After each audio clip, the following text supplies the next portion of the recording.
Bueno, me encuentro con el doctor Luis Alberto Rubio. Él hace parte del equipo del programa distrital de farmacovigilancia de la Subred Norte. Pero bueno, yo no quiero hacer tan larga esta introducción, realmente quiero escucharlo. Quiero que sea usted quien se presente, que nos cuente quién es y la labor que desempeña actualmente en la Subred Norte. Vamos a empezar por ahí. Muchas gracias, señorita Egna. Muchas gracias por la invitación para participar en este trabajo suyo y obviamente de sus compañeros. Y bueno, mi nombre es Luis Alberto Rubio Hernández. Yo soy ciudadano oriundo de Barranquilla, del Caribe colombiano. Y bueno, como persona, vengo de una familia humilde, formado bajo principios y valores. Y dentro de ese contexto yo me formé académicamente. Logré graduarme como profesional químico farmacéutico en la Universidad del Atlántico de Barranquilla. Luego hice una maestría en farmacia clínica en la Universidad de La Habana, Cuba. Y al regreso incursioné en el área docente. Fui docente por varias universidades de aquí de Colombia. Participé también como profesional especializado en el INVIMA, el Programa Nacional de Farmacovigilancia.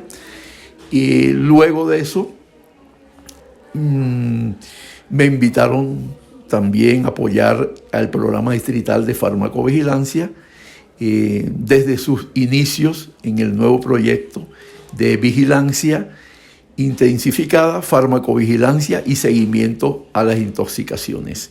Entonces, desde esos inicios de ese proyecto, que este año ya cumple 10 años, estoy participando activamente en ese programa que lo ejecuta la Subred Norte. O sea que yo formo parte como contratista de la Subred Norte en la ejecución de ese proyecto.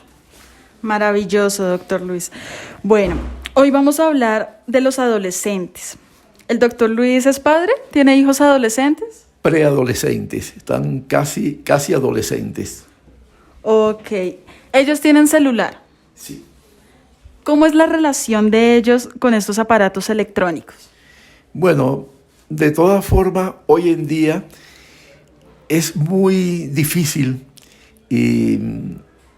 omitir esa práctica de los celulares en el niño, porque bueno, eso forma parte de la circunstancia actual dentro de una sociedad. Los niños lo utilizan en parte para ayudar a resolver sus tareas. Ellos se comunican con sus compañeros a través del WhatsApp. Y bueno, también tienen su espacio donde ven juegos y diversiones. Indiscutiblemente, a sabiendas de que el celular y cualquier medio de difusión, las redes, etcétera, tienen una parte positiva porque, bueno, es un acercamiento al conocimiento. Y bueno, igual como cualquier padre, siento que hay un riesgo en el uso del celular por parte de mis hijos. Claro, pero se puede decir que tienen una relación buena con sus aparatos electrónicos, que los usan para cosas beneficiosas. Beneficiosa, correcto.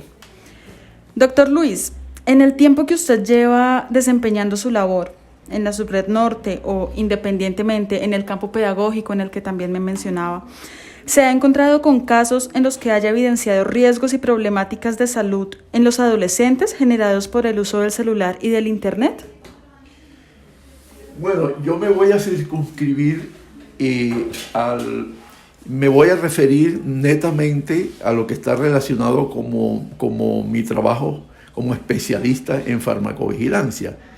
Eso es el día a día de mi trabajo. Nosotros, de manera general, nosotros hacemos un seguimiento del uso de los medicamentos.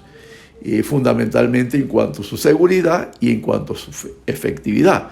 Pero aparte de eso, hay un uso indiscriminado que eso forma parte del área de la toxicología como tal, cuando los medicamentos son usados por fuera de las indicaciones médicas. Entonces ya hay que abordarlo de una manera en las intoxicaciones medicamentosas. Entonces, dentro de ese contexto de vigilancia que nosotros hacemos, por ese rastreo que hacemos a nivel de Bogotá, obviamente hemos encontrado situaciones de uso indiscriminado en los jóvenes. Y considero que el celular es una herramienta, en ese caso mal utilizada, porque precipita esas malas prácticas con el uso del medicamento y con otras sustancias. Cuando yo digo otras sustancias, pueden ser psicoactivas, etcétera, etcétera. Entonces, indudablemente, el celular es un vehículo, es una vía para comunicarse y para replicar esas malas prácticas. Perfecto. Doctor, en la asistencia técnica que escuché, en la que lo conocí precisamente, usted hablaba de algunos retos que se han venido practicando en algunas instituciones educativas y que han representado graves problemas de salud. ¿Cuáles son esos retos y cómo llegaron a la conclusión de que se trataban de retos provenientes de Internet? ¿Cómo fue este proceso de investigación? ¿O los niños comentaron el caso? ¿Cómo fue este proceso? Por las redes de comunicación normal que existe en nuestro país, televisión, ahora con el Internet, que eso prácticamente el mundo lo está viendo al instante, ahí se han publicado muchas cosas, todo se publica.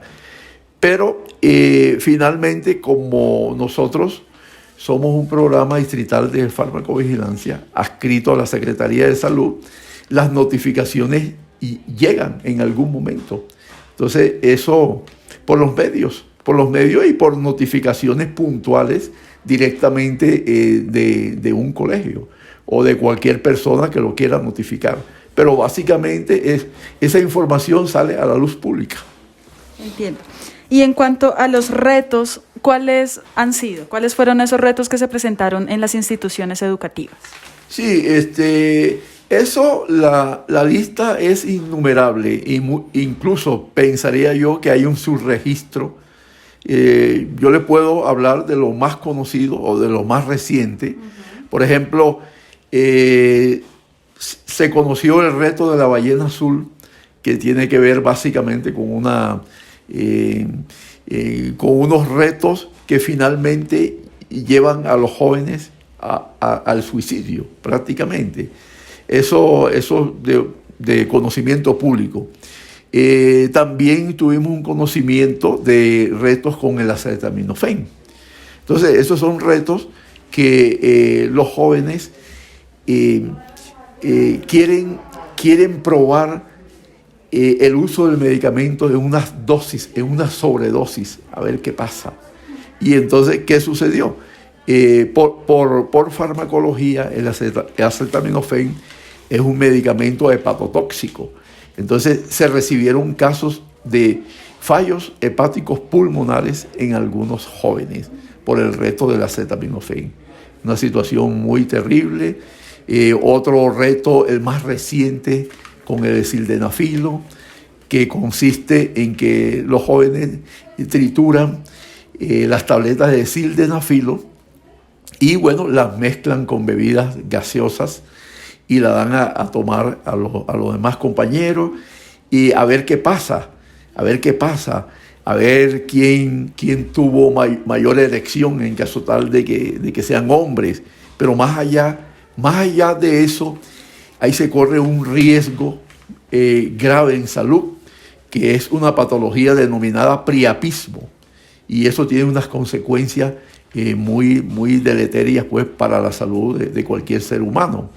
Y no solamente eso produce efectos cardiovasculares, efectos neurológicos, efectos gastrointestinales de toda índole.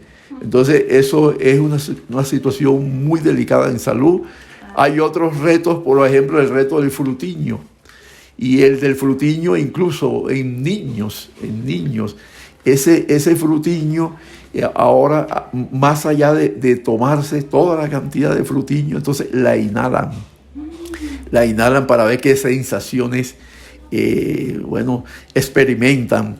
Y dentro de esas sensaciones está como si estuvieran drogados.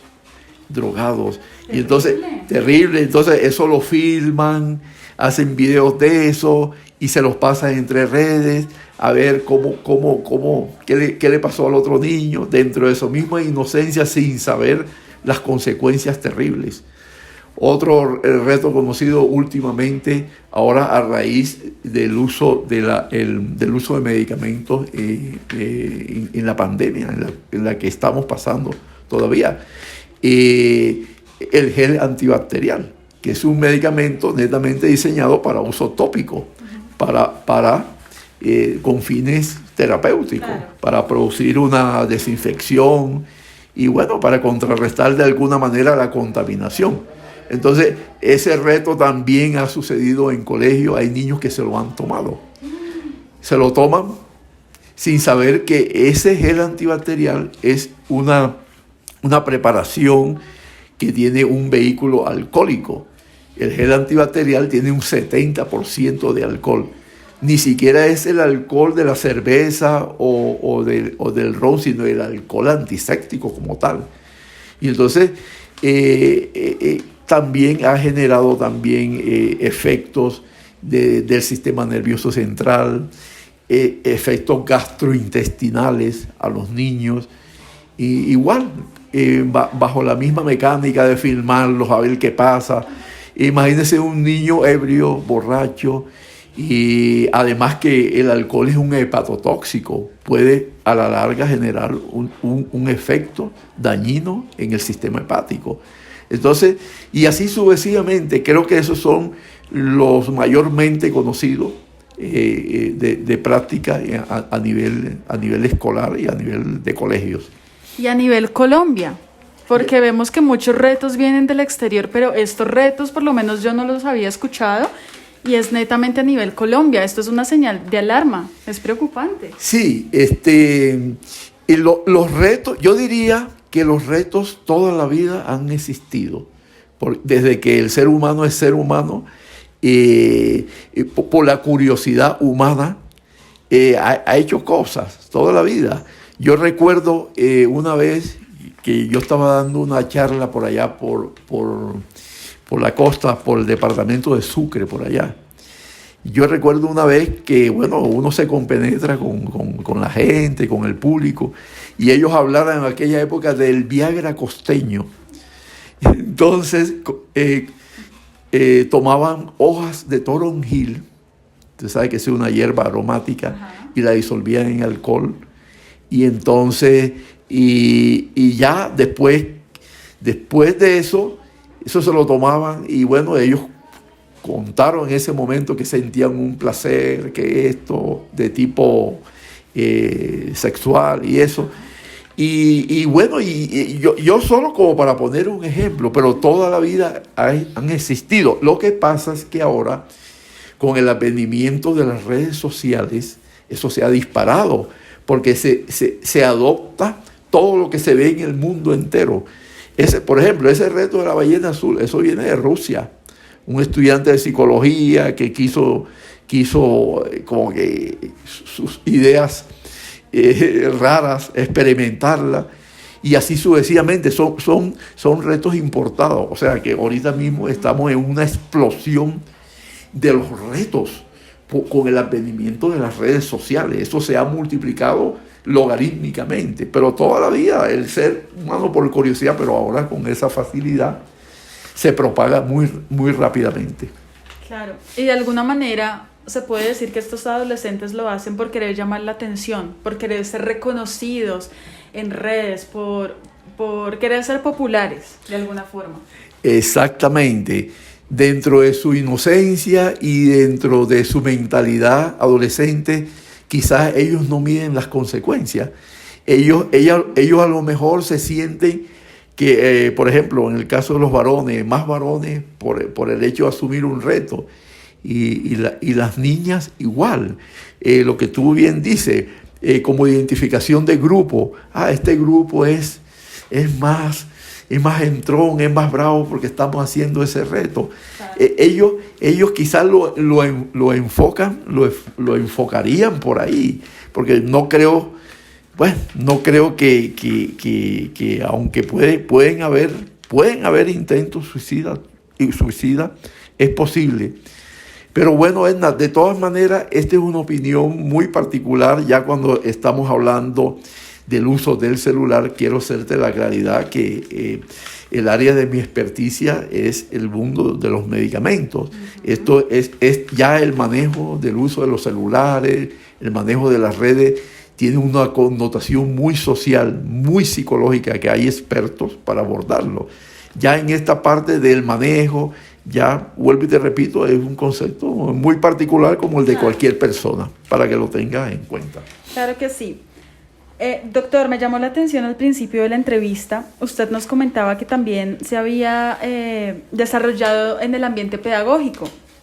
Precisamente, siguiendo por el camino pedagógico, ¿se debe reglamentar el uso de celulares en las instituciones?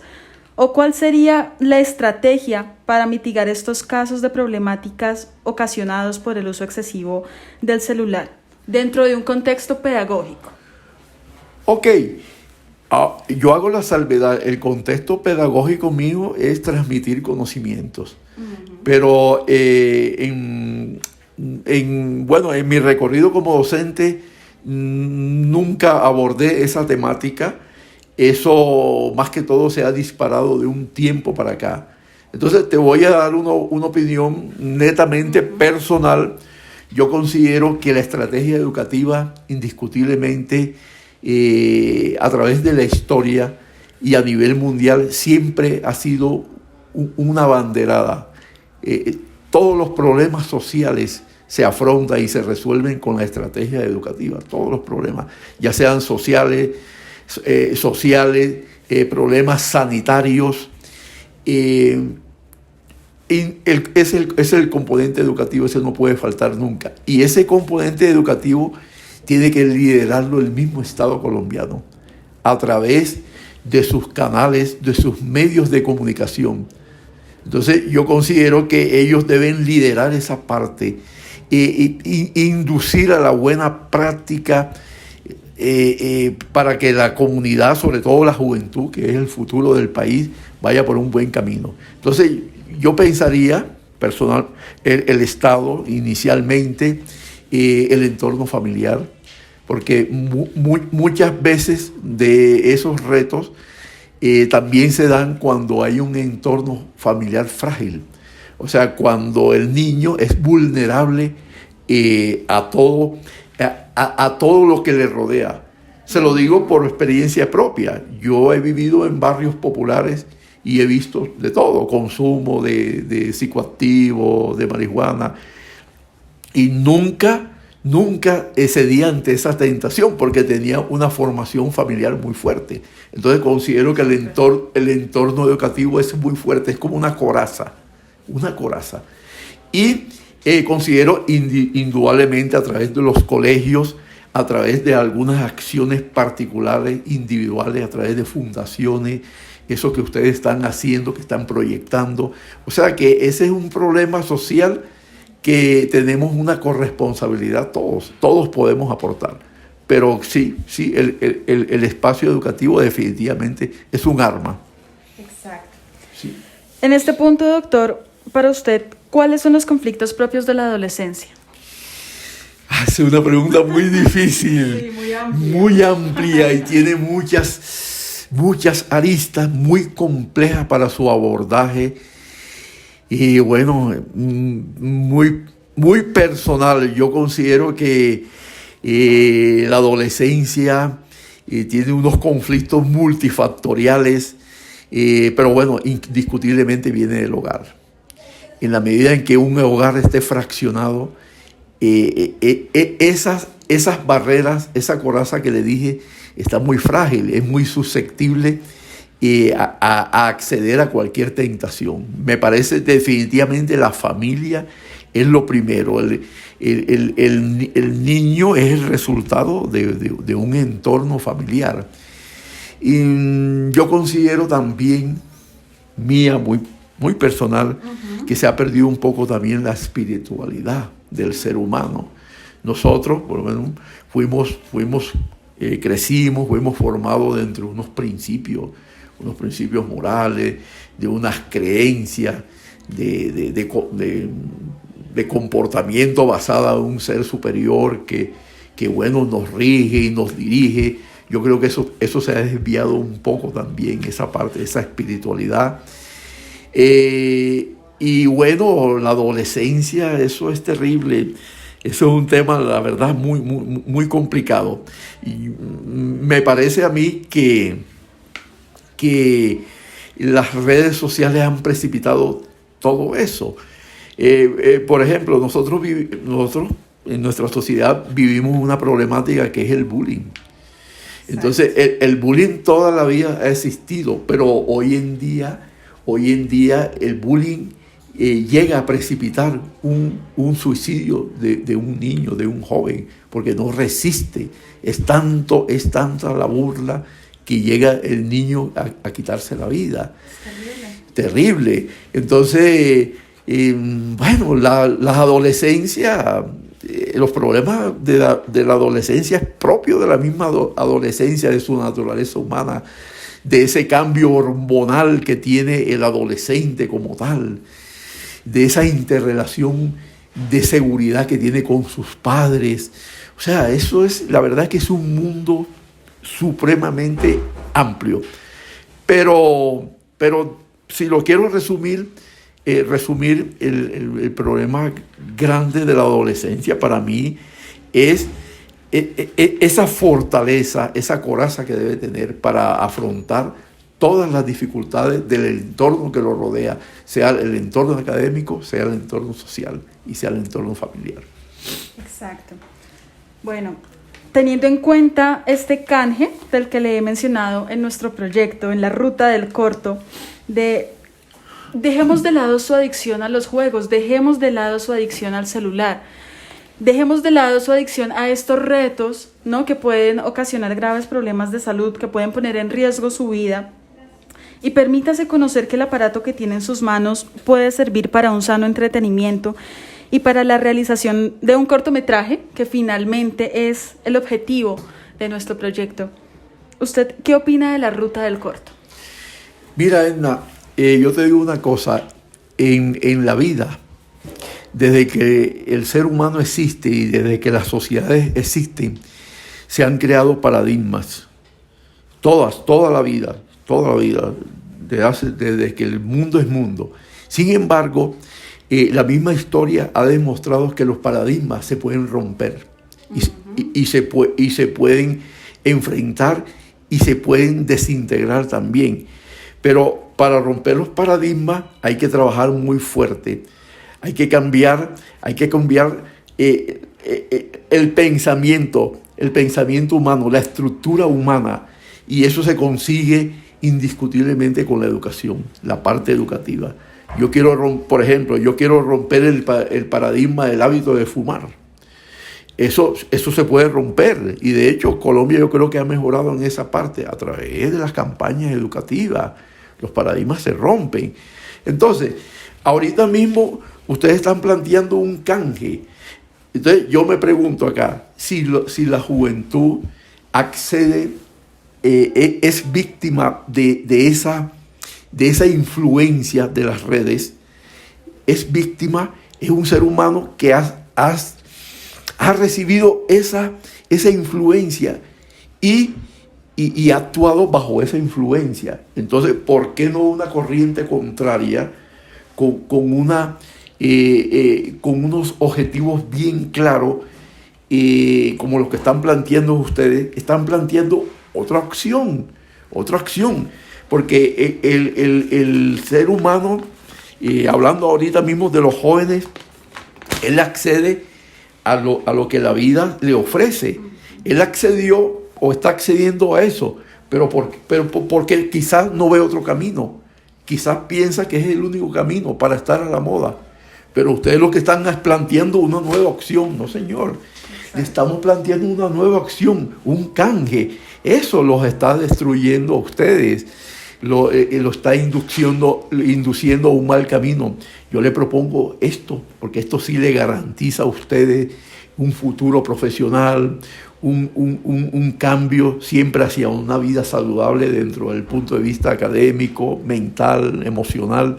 Entonces, ¿por qué no? ¿Por qué ustedes no pueden romper ese paradigma? O por lo menos intentarlo, y los frutos se pueden ir viendo gradualmente, progresivamente. Entonces, yo personalmente considero que este es un proyecto excelente y lo veo auspicioso. Considero yo que puede generar un impacto poco a poco, obviamente, porque esto se ha arraigado mucho y cambiar un hábito de la noche a la mañana no es fácil. Pero ustedes pueden hacer un seguimiento, es una sugerencia que yo les hago. Ustedes pueden hacer un seguimiento, establecer unos parámetros. Por decir algo, antes del proyecto encontramos esta situación. Incluso pueden recurrir a cifras. Entonces, un año, por decir algo, después de este proyecto, hemos encontrado que estas cifras han bajado. Claro. O sea, eso puede ser... Hacemos el comparativo. Claro, hacemos un comparativo, el antes y el hoy. Entonces, esa es una manera de medir el impacto. Entonces, yo sinceramente les digo, los felicito por ese proyecto muy bien encaminado, muy social, y ánimo, echen para adelante porque está bien direccionado y creo que podría generar un impacto. Bueno, les haría una sugerencia, que busquen las ayudas apropiadas. ¿Quiénes los pueden ayudar a ustedes a impulsar y a sostener ese proyecto para que genere un impacto? Perfecto. Bueno, doctor Rubio, no me queda más que darle las gracias por este espacio. Fue un gusto escucharlo, conocer esta información tan importante, y nos seguiremos viendo. De verdad, muchísimas gracias. No, Edna, para mí me honra poder aportar un granito de arena para un proyecto tan importante.